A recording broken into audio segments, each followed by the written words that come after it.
So some system prerequisites that you're going to have to be thinking about as we go through the videos in this title. So one of the things you need to think about is what operating system are you using? In this case, what you'll see primarily is me using Mac OS, and I've got some virtual machines that I use inside Mac OS.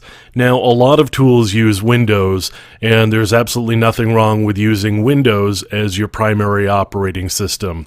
For personal reasons, I happen to use Mac OS, but like I said, I use virtual machines in order to get access to Windows and use the Windows-specific tools. I also use Linux inside of a virtual machine. There are tools that are really helpful that run inside Linux primarily, or maybe even exclusively. So I use virtual machines a lot. So having an operating system that you're comfortable with and having the ability to run virtual machines in order to get access to different operating systems so you can run different tools is really helpful. You don't have to have one operating system, but being able to run virtual machines so that you can run multiple operating systems in order to get access to those specific tools is really helpful. So as I said, I use virtual machines. Primarily, I use Parallels on the system that I'm doing the work on right now. I do have other systems that run VMware in addition to Parallels.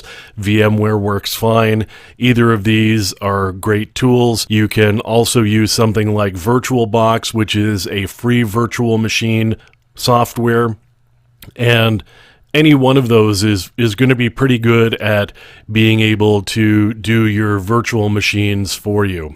But like I said, you're going to want to probably be using virtual machines unless you just like having a lot of systems in front of you and having a lot of desktops or laptops running. Virtual machines really handy. When it comes to hardware, really you're looking for a lot of memory, as much memory as you can possibly get. So 64-bit operating systems and 64-bit hardware as a result, really important, so you can put a lot of memory in. If you're running a lot of virtual machines or even just one or two virtual machines, having that additional memory will keep your systems running pretty quickly and reasonably responsively. Having speedy hard drives as quick as you can get them.